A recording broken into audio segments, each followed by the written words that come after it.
ప్రభునందు ప్రియమైన సహోదరి సహోదరులారా, మనము ఆగమన కాలము మొదటి ఆదివారంకి చేరుకున్నాం. దేవుని యొక్క దివ్య సందేశము మనల్ని ఆలోచింపజేస్తుంది, మనల్ని సిద్ధపరుస్తుంది.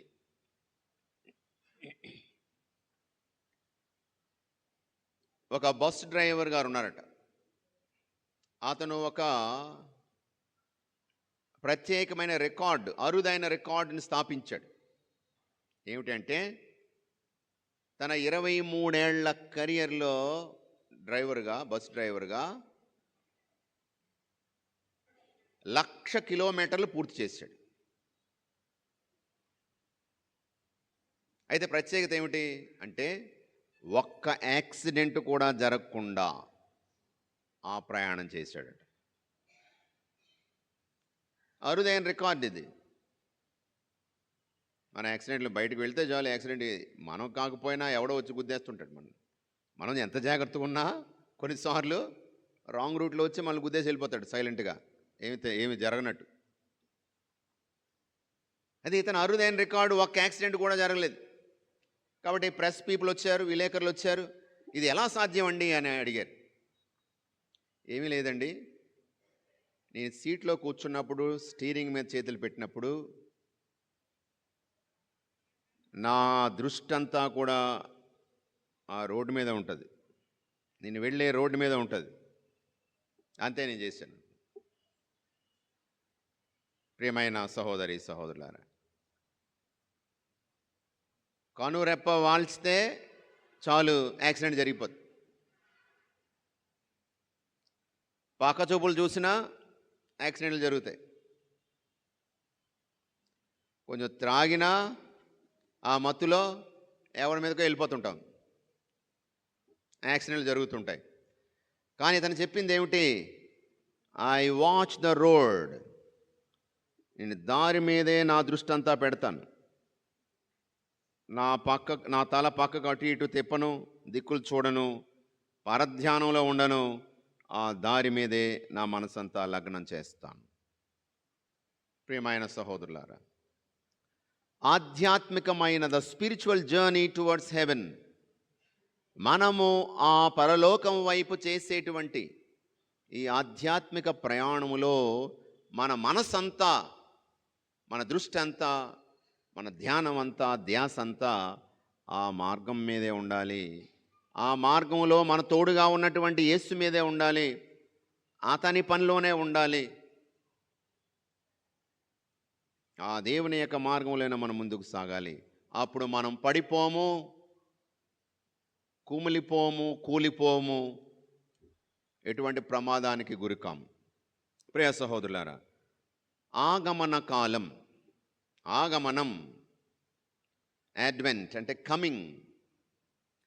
ఒక గొప్ప వ్యక్తి వస్తూ ఉన్నాడు, అతని రాకడ కోసము మనం సిద్ధపడేటువంటి రోజులు ఈ అడ్వెంట్ సీజన్. కథోలిక విశ్వాసములో, దైవార్చన సంవత్సరము ఈ ఆగమన కాలము మొదటి ఆదివారంతో ప్రారంభమవుతుంది. మనకి జనరల్ క్యాలెండర్ ఉంది. ఏ నెలతో ప్రారంభమవుతుంది? ఏ నెల? ఆ జనవరితో ప్రారంభం అవుతుంది. హిందూ సాంప్రదాయంలో క్యాలెండరు చైత్రము, వైశాఖం, అలా మన ఇండియన్ క్యాలెండర్. కానీ క్రైస్తవ కథోలిక విశ్వాసపు క్యాలెండర్, దైవార్చన calendar, the spiritual calendar and the liturgical calendar begins with the first Sunday of Advent. ఆగమన కాలంలో మొదటి ఆదివారంతో ప్రారంభమవుతుంది. మరి గత కాలం అంతా కూడా ఆధ్యాత్మికంగా మనల్ని నడిపించినటువంటి ఆ ప్రభు ఈ కొత్త సంవత్సరంలో మనల్ని మరింత ఉత్సాహంతో, తన ఆత్మతో, తన యొక్క వరాలతో నింపి నడిపించాలని మనము ప్రార్థన చేసుకోవాలి. ఈ ఆగమన కాలం అన్నది కొన్ని విషయాలు చూడొచ్చు మనం. ఇక్కడ సాధారణంగా ఏ రంగు ఉపయోగిస్తారు వస్త్రాలు? మామూలు ఆదివారాల్లో, సాధారణ ఆదివారాల్లో గ్రీన్ అంటే ఆకుపచ్చ రంగు. కానీ ఇక్కడ రంగు మారిపోయింది. వైలెట్ ఊదా రంగు. ఇంకా ఇక్కడ క్యాండిల్స్ కానీ ఇవన్నీ కానీ వైలెట్. గ్లోరియా పాడారా? పాడలేదు. పువ్వులు ఉన్నాయా? మరి ఇటువంటి ఈ దైవార్చన విషయాలు మరొక సీజన్లో కూడా చేస్తాం, ఇంకొక సందర్భం కూడా వేసుకుంటారు. ఎప్పుడెప్పుడు వేసుకుంటారు ఇది? విభూతి బుధవారం నుంచి మొదలుపెట్టి తపస్సు కాలం, శ్రమల కాలంలో కూడా మనం ఈ ఉదారంగా వేసుకుంటాం. అప్పుడు కూడా గ్లోరియా పాడం, అప్పుడు కూడా పువ్వులు ఉండవు. అయితే దానికి దీనికి తేడా ఉంది. అది పశ్చాత్తాప కాలము, penitential season. This is a preparatory season, సిద్ధపాటు కాలము. జాయ్ఫుల్ ఎక్స్పెక్టేషన్, ఆనందంతో ఎదురు చూసే కాలము, నిరీక్షణ కాలము, రక్షకుని నిరీక్షణ కాలము. అతని రాకడకై ఆనందంతో ఎదురు చూసే కాలాన్ని ఈ ఆగమన కాలం అని అంటూ ఉంటారు. ఇది రెండు విషయాలు, రెండు రాకడలు. ఏమిటి?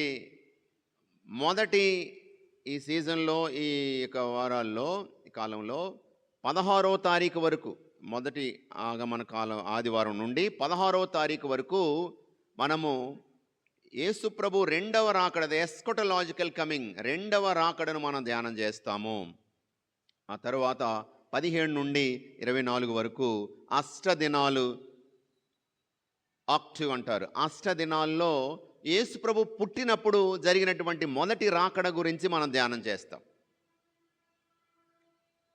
క్రీస్తు వంశావళి, దేవదూత దర్శనం, ఎలిజబెతమ్మ సందర్శనం, తర్వాత మరియ తల్లి స్తోత్ర గీతం, జకరియా స్తోత్ర గీతం, మా బాప్తిస్మ యోహాను జన్మ, వీటిని మనము రెండవ భాగంగా ధ్యానం చేస్తాం. ఇక రెండు రాకడలు 2000 సంవత్సరాల క్రితం, 2024 సంవత్సరాల క్రితం ఆ ప్రభు వచ్చాడు, మరణించాడు, ఉత్థానమయ్యాడు, తండ్రి సన్నిధికి వెళ్ళాడు, మరలా వస్తాడు. రెండవ రాకడ ఉంది. మొదటి రాకడ పసిపాపగా, బాలయేసుగా, సర్వశక్తి సంపూర్ణుడైన దేవుడు పసిపాపగా, బాలునిగా మారి ఈ లోకానికి పశువుల సాలలో జన్మించినటువంటి తీరు. రెండవది మేఘారూఢుడై ఆ ప్రభు వస్తాడు.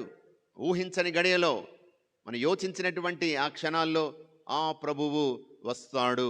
మనందరికీ పాపపుణ్యాలను బట్టి, మనం చేసిన పాపపుణ్యాలను బట్టి స్వర్గమో నరకమో బహుమతులుగా ఇవ్వడానికి మేఘారూఢుడై వస్తాడు.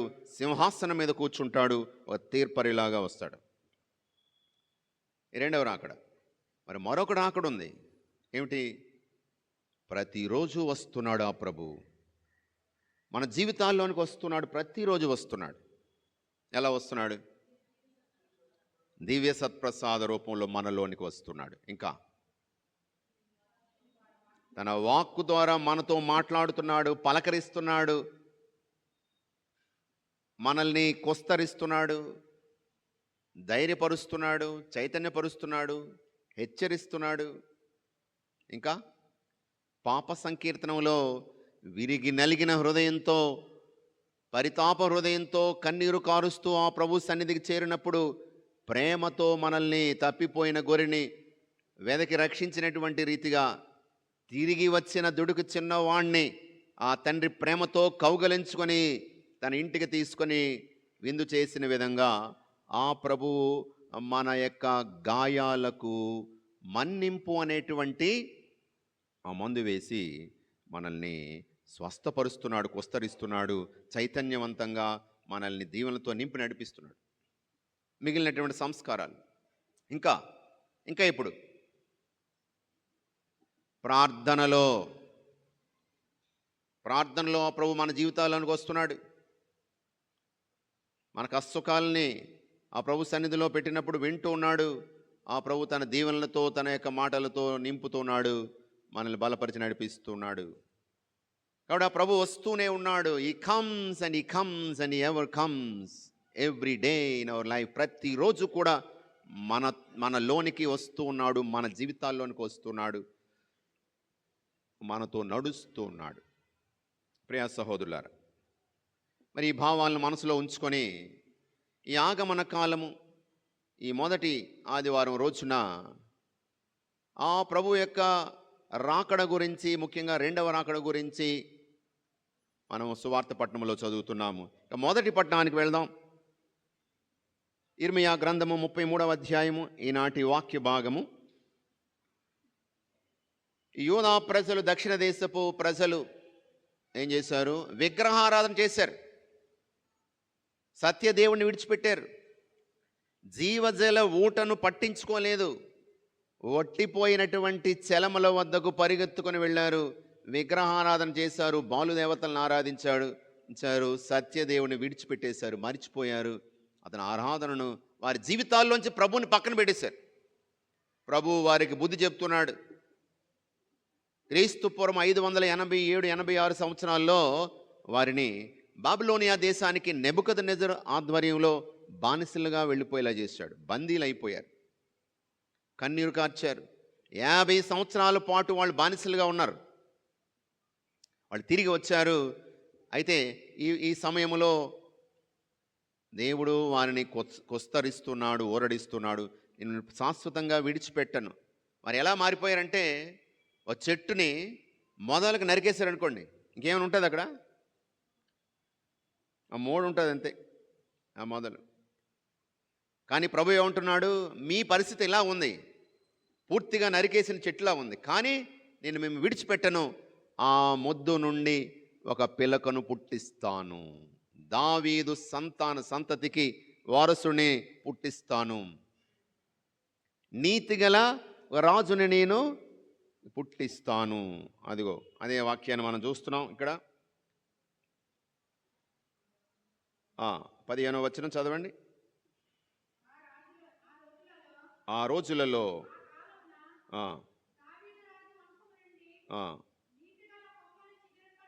నీతిగల కొమ్మను చేస్తాను, నీతిని ధర్మమును పాటిస్తాడు.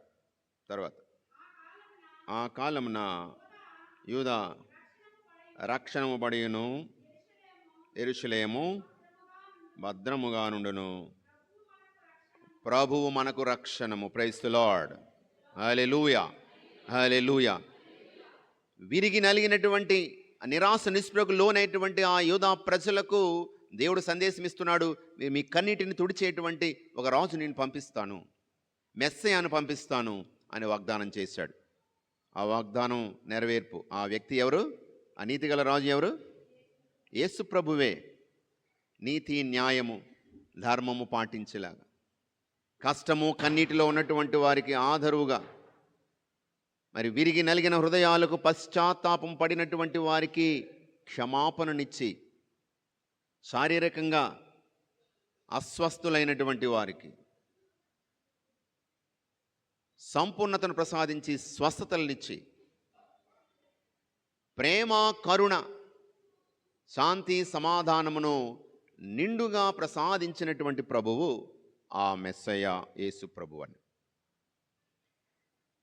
మరి సువార్త పట్టణానికి వెళ్ళినట్లయితే రెండవ రాకడ, ఆ ప్రభు వస్తాడు, వచ్చినప్పుడు ఏం జరుగుతుంది అన్న విషయాలు చూస్తున్నాం. ప్రియ సహోదరులారా, ప్రస్తుత రోజుల్లో మనము 2 రకాల వైపరీత్యాలు చూస్తున్నాం. ప్రకృతి వైపరీత్యాలు ఏంటివి? ప్రకృతి వైపరీత్యాలు ఏమిటి? కరువు. ఇంకా కరువు ఎందుకు? చెట్లు నరికేయడం వల్ల. ఇంకా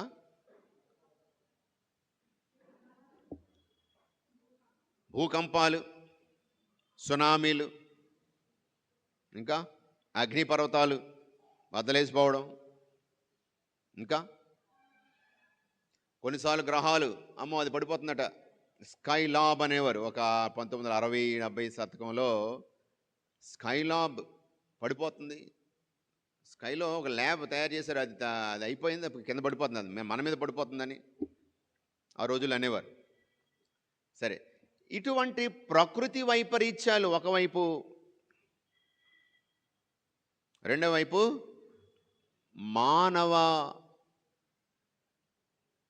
మానవులు తయారు చేసినటువంటి ఏమిటవి? యుద్ధాలు. పెద్ద దేశం చిన్న దేశం మీద యుద్ధం చేయడం. Russia, Ukraine, Iran, Iraq, Israel. స్వార్థం వల్ల మనిషి చంపేసుకుంటున్నాడు ఈరోజు. అదొక అంతం. యుగాంతం ఈ విధంగా కూడా జరుగుతుంది.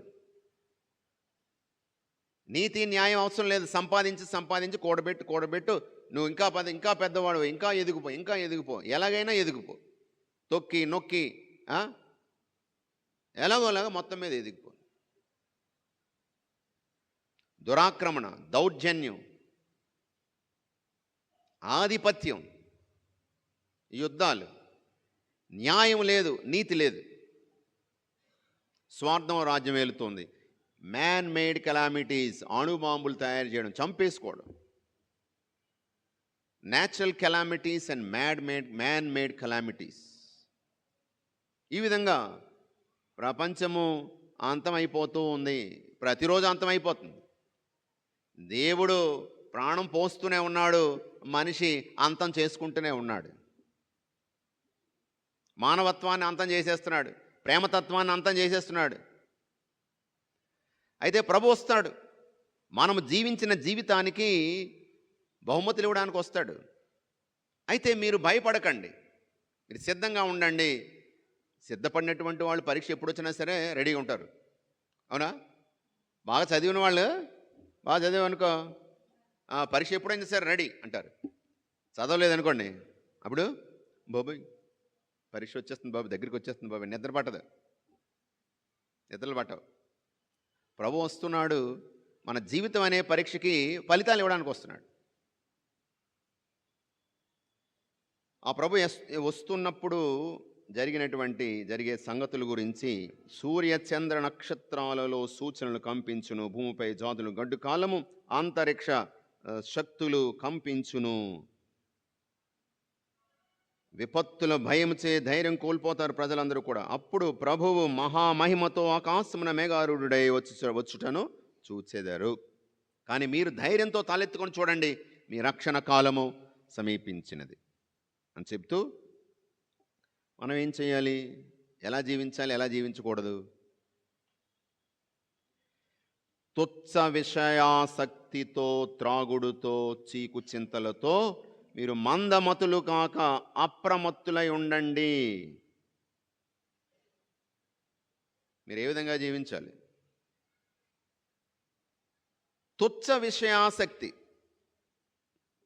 అంటే చెత్త విషయాల్లో, పనికిరాని విషయాల్లో ఆసక్తి చూపించడం. క్యూరియాసిటీ, ఏమి తెలుసుకోవాలి, సెల్ ఫోను, ఇంకా తెలుసుకోవాలి, ఇంకొక వీడియో, గంటలు. అది అవసరమా? ఏమైనా పనికొస్తుందా? మనిషిలో ఉన్నటువంటి ఆసక్తిని పెంచుకోవడానికి, తీర్చుకోవడానికి ఇంకా చూస్తానే ఉంటాడు. అది ఎంత చెత్త అయినా సరే, ఎన్ని గంటలైనా సరే. ఆ పక్కింట్లో ఏం జరుగుతుందో చాలా ఇంట్రెస్ట్. మాటలు గట్టిగా వినబడుతున్నాయి ఏంటో, ఆ తలుపు దగ్గరికి వెళ్ళి వినాలా, అలా ఏం మాట్లాడుకుంటున్నా. ఒక సైకాలజిస్ట్ చెప్తాడు, మన బలాల గురించి కాదట, పక్కనున్న వాడి బలహీనతలు తెలుసుకోవడంలో ఎక్కువ ఆనందం పొందుతామట. మనం పక్కింటి వాళ్ళే బలహీనతలు తెలుసుకోవడంలో ఎక్కువ ఆనందం పొందుతామట. అరే చిలకా గోరెంకల్లా ఉండేవాళ్ళు, ఏమైంది, ఏమి లేదు, భర్త కొట్టాడట. కొట్టాడా? ఎందుకేమిటి చెప్పకుండా సినిమాకి వెళ్ళిపోయింది. సినిమాకి వెళ్ళిపోతే కొట్టేస్తాడా? వంట చేయడం మానేసింది. అది సంగతి. డ్యూటీకి వెళ్ళి వచ్చాడు మధ్యాహ్నం, మళ్ళీ మధ్యాహ్నం వెళ్ళిపోవాలి, భోజనం లేదు, ఇంటికి తలుపేసి తాళం వేసి ఉంది. ఏమని అడిగితే లేదు. ఆకలితో వెళ్ళాడు, పస్తులు ఉన్నాడు, మళ్ళీ సాయంకాలం వచ్చాడు, ఒకటి ఇచ్చాడు. అందు గురించే పెట్టెట్టుకొని వెళ్ళిపోతుంది వాళ్ళ అమ్మగారింటికి. ఇంకా ఇది అది మన ఇంట్లో కూడా జరుగుతుంది. మా ఇంట్లో కూడా జరుగుతుంది లేండి, కానీ ప్రతిరోజు మన బలాలు కాదు, ఇతరుల యొక్క బలహీనతలు, లోపాలు తెలుసుకోవడంలో ఎక్కువ ఆనందం పొందుతూ ఉంటాం మనం. వాళ్ళ ఇంట్లో ఏదో జరిగింది, మనకు ఆనందం.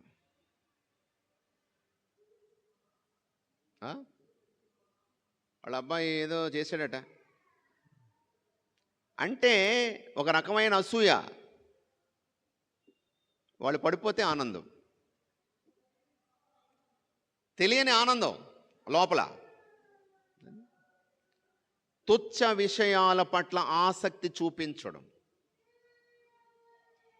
తాగుడు వ్యసనానికి లోనైపోవడం, ఇక రకరకాల అలవాట్లు. ఒక్కొక్కరికి ఒక బలహీనత. ఆ బలహీనతలో ఉన్నటువంటి వాడు సిద్ధంగా ఉండడు, ఆ ప్రభు వచ్చినప్పుడు సిద్ధంగా ఉండడు. అదిగో రక్షణకు దూరం అయిపోతాం. మరి ఇటువంటి ప్రవర్తన నుండి దూరంగా ఉండాలి. ఎందుకంటే మరొక పునీత పౌలుడు చెప్తున్నాడు తిమోతికి, తెస్సలోనికి రాసిన ప్రజలకు రాసిన లేఖ 2వ అధ్యాయంలో, ఈరోజు మొదటి పట్టణంలో కూడా మనం అదే చూస్తాము.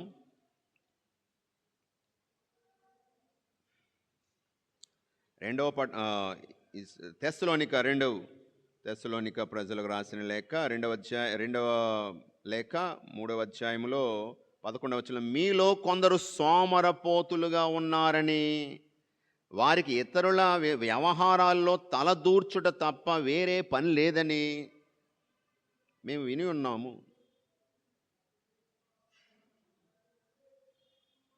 అది కాబట్టి కష్టపడి పని చేయండి.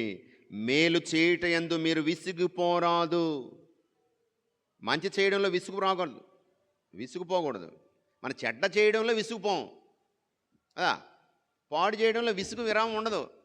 ఏమిటి వాళ్ళ గురించి వీళ్ళ గురించి లేనిపోయిన మాటలు అలా చెప్పడంలో ఆనందం పొందుతూ ఉంటాం. ఇద్దరు కలిసినప్పుడు ఏం మాట్లాడుకుంటారు?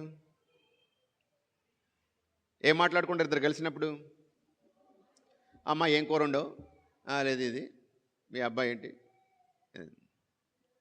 ఒక 5-10 నిమిషాల కంటే ఎక్కువ ఉండదు వాళ్ళ టాక్. ఆ తర్వాత అక్కడ లేని వాళ్ళ గురించి మాట్లాడతారు. 5-10 నిమిషాలు కాదు, గంటలు. ప్రతి ఒక్కరి జీవితాల్లోనికి తొంగు చూడాల. వాళ్ళ ఇంట్లో ఏం జరుగుతుంది, వీడి జీవితంలో ఏం జరుగుతుంది, అందరి తొంగు చూడాల. ఎవరు నన్ను చూడకూడదు. ఇదే మన జీవితం. వాళ్ళ గురించి వీళ్ళ గురించి కాదు, నీ గురించి పట్టించుకో. పక్కకు చూసినట్లయితే, కనురెప్ప వాల్చినట్లయితే నీ ప్రయాణం ముందుకు సాగదు. మెలకువగా ఉండండి. నీ జీవితము చాలా చిన్నది. ఆ ప్రభు ఎప్పుడు పిలుస్తాడో తెలియదు. ఎంతకాలం జీవించావని కాదు, ఎలా జీవించావని ప్రభు ప్రశ్నిస్తాడు. అది 20 సంవత్సరాలు కావచ్చు, 60 సంవత్సరాలు కావచ్చు, 100 సంవత్సరాలు కావచ్చు. ఎంతకాలము జీవించావని కాదు, ఎలా జీవించావు. ప్రతిరోజు ఒక్కరోజు, ఈ రోజు నువ్వు ఎలా జీవించావు అది లెక్క. ఏ రోజుకి ఆ రోజు మనం ఈ రోజు నేను ఎలా జీవించాను. ఒక రచయిత అంటాడు, జీవితం మంచు అది కరగక ముందే పంచు. జీవితం మంచు ఏం చేస్తుంది? కరిగిపోద్ది. ఎక్కువసేపు ఉంటే అలా కరిగిపోతుంది, మొత్తం నీరైపోతుంది. జీవితం మంచు, అది కరగక ముందే పంచు. నువ్వు చేయగలిగే మంచి చెయ్యి. నువ్వు కరిగిపోయే లోపు, నువ్వు ఇక్కడి నుంచి వెళ్ళిపోయే లోపు నువ్వు చేయగలిగిన మంచి చేసే. ప్రభు ఈరోజు మనల్ని గుర్తు చేస్తున్నాడు. ప్రభు గుర్తు చేస్తున్నాడు. అలాగే పునీత పౌలుడు మరొక సందర్భంలో చక్కని మాట చెప్తున్నాడు. రోమాపౌలులకు రాసిన లేఖ 13వ అధ్యాయం 11వ వచనం నుండి మనం చదివితే, ఎంత వేళైనదో మీకు తెలియను కదా, తప్పక దీనిని ఆచరింపుడు, మీరు నిద్ర నుండి మేల్కొలవలసిన సమయమైనది అని చెప్తూ, రక్షణ లభించు సమయము దగ్గరైనది, రాత్రి ముగియ వచ్చినది, పగలు సమీపించినది. చీకటికి చెందిన పనులు ఇక మనము మానివేయుదము. The works of darkness let us put a full stop.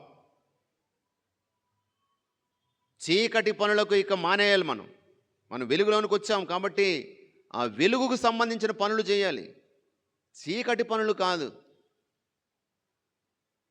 చీకటి బ్రతుకులు కాదు, వెలుగు బ్రతుకులు మనం బ్రతకాలి. పగటి వేళ పోరాటమునర్చుటకు ఆయుధములు ధరింతుము, వెలుతురులో జీవించు ప్రజలుగా. వెలుతురులో జీవించే ప్రజలు. రాత్రిలో జీవించే ప్రజలు ఎవరు? దొంగలు. ఎప్పుడు రాత్రి అవుతుందా అని ఎదురు చూస్తాడు దొంగడు. పగలు ఎప్పుడు అవుతుందా, పనికి ఎప్పుడు వెళ్దామని చాలామంది అనుకుంటారు. రాత్రి ఎప్పుడు అవుతుందా, డ్యూటీ ఎక్కుదామని చూస్తుంటారు కొంతమంది దొంగలు. వాళ్ళు నైట్ డ్యూటీ చేస్తుంటారు. ఆ డ్యూటీ నైటే వాళ్ళది. అంటే మిగతా నైట్ డ్యూటీ వాళ్ళ గురించి కాదు నేను వాళ్ళ డ్యూటీ నైటే. దొంగతనం చేయడం, అటువంటి అక్రమాలు అలా అరాచకం చేయడానికి చీకటిని ప్రేమించేవాళ్ళు, చీకటి కోసం ఎదురు చూసేవాళ్ళు. మనం వెలుగు కోసం ఎదురు చూసే బిడ్డలుగా ఉండాలి, చీకటిని ఎదురు చూసేవాళ్ళుగా ఉండకూడదు. సత్ప్రవర్తన కలిగి ఉన్న వినోదముతో కూడిన విందులు కానీ, త్రాగుబోతన కానీ, భోగలాలసత్వము కానీ, అసభ్య వర్తన కానీ, పోట్లాట కానీ, అసూయ కానీ ఉండరాదు. మీ శరీరేచ్ఛలను తృప్తిపరచుటలో మీరు చూపు శ్రద్ధను ఇక మానివేయండి, క్రీస్తుని ధరించండి. ప్రియ సహోదరులారా, ఆ ప్రభు వస్తూ ఉన్నాడు. రెండవ రాకడకై మనం సిద్ధపడుతున్నాం. అలాగే మన క్రిస్మస్కి సిద్ధపడుతున్నాము. ఆ బాల యేసుగా ఆ ప్రభు వచ్చినటువంటి ఆ మహాఘట్టాన్ని మరొకసారి స్మరించుకుంటున్నాం ఈ సంవత్సరం.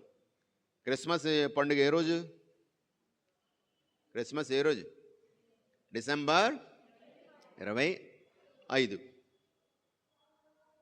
మరి ఈ నెల రోజులు మనం సిద్ధపడాలి. మనల్ని మనం ఖాళీ చేసుకోవాలి. ఆ బాల యేసుగా పశువుల శాలలో కాదు, నా హృదయశాలలో పుట్టాలి, నా గుండెలో పుట్టాలి.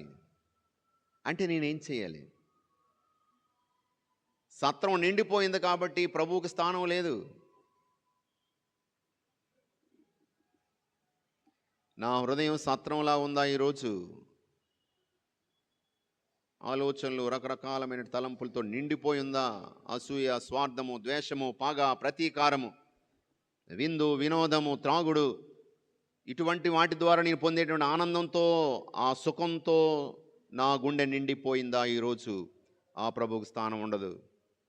కాబట్టి మనం ఖాళీ చేసుకోవాలి. ఈరోజు మన హృదయాన్ని ఖాళీ చేసుకోవాలి. ఆ బాల యేసు, ప్రభువా నా హృదయంలోనికి రా, నాలో పుట్టు ప్రభు, నేను సిద్ధంగా ఉన్నాను. ఒక పశువుల సాల్లాగా వినయ విధేయతలతో నన్ను నేను ఖాళీ చేసుకొని నీకోసం ఎదురు చూస్తున్నాను అని మనం ప్రార్థన చేయాలి. ఒక గ్లాసు నిండా నీరు ఉందనుకోండి, అది మురికి నీరు అనుకోండి, కొత్తగా మనం నీరు పోసిన ఏం ప్రయోజనం ఉంటుందా? కొత్తగా నీరు పోయాలంటే ఏం చేయాలి? ముందు ఆ గ్లాసును ఖాళీ చేయాలి, శుభ్రం చేయాలి. అప్పుడు స్వచ్ఛమైన నీటిని అందులో పోయగలుగుతాం. ఈ సమయము ఖాళీ చేసుకునే సమయం, మన హృదయాన్ని ఖాళీ చేసుకొని ఆ ప్రభు కోసం ఎదురు చూసే సమయం. మనలో దురలవాట్లు ఉన్నటువంటి వాడు, తాగుడు కానీ మరొకటి అలవాటు ఉన్నటువంటి తగ్గించుకొని, మరి అతిగా కోప్పడే వాళ్ళు కోపాన్ని తగ్గించుకొని, అతిగా టీవీ చూసేవాళ్ళు మానేసుకోనో లేకపోతే కనీసం సమయాన్ని తగ్గించుకొని, ఈ సెల్ ఫోన్లు దూరంగా ఉండడం కనీసం తగ్గించుకోవడం, ఆ విధంగా మనం సిద్ధపడాలి. అంతేకాదు రోజుకొక పుణ్య కార్యము చేసి, ఈరోజు నేను ఈ ప్రార్థనలో, పుణ్యకార్యాల్లో, త్యాగకృత్యాలతో మనము సిద్ధపడే సమయం ఇది. ప్రేమ సోదరుల, రోజుకొక చిన్న కార్యం, ఒక చిన్న పుణ్యకార్యం, ఆ విధంగా మనల్ని మనము సిద్ధపరచుకొని ఆ బాల యేసుని మన హృదయాల్లోనికి ఆహ్వానించుకుందాం. ప్రార్థన చేసుకుందాం.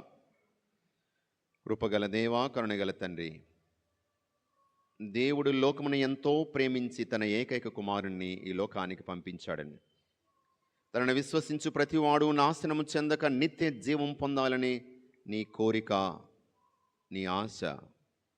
ప్రభువా, ఇదిగో సర్వాంతర్యామి, సర్వవ్యాప్తి, సర్వశక్తి సంపూర్ణుడు, కృపామయుడు, పశువుల సాలలో పసిపాపగా, బలహీనునిగా, అచేతనంగా మా కోసము ఈ లోకానికి వచ్చిన బాలయేసు యొక్క రాకడకై సిద్ధపడుతున్నాం. ఓ తండ్రి, నీ ప్రేమ ఎంత గొప్పది! ఆశతో మేము ఆ ప్రభు కోసం మెలకువతో, జాగరూకతతో ఎదురు చూసే అనుగ్రహాన్ని ప్రసాదించండి. మమ్ములను ఖాళీ చేసుకొని మాలో ఉన్నటువంటి అసూయ, ద్వేషము, పగ, ప్రతీకారాలను ఖాళీ చేసుకొని పుణ్యకార్యాలతో, ప్రార్థనతో, జాగరూకతతో నీ కుమారునైన క్రీస్తుని, బాలయేసుని రాకడకై ఎదురు చూసే అనుగ్రహాన్ని మందరికీ ప్రసాదించమని మీ కుమారుడును మా ప్రభువైన యేసుక్రీస్తు పరిశుద్ధ నామమున వేడుకొంచున్నాం తండ్రి.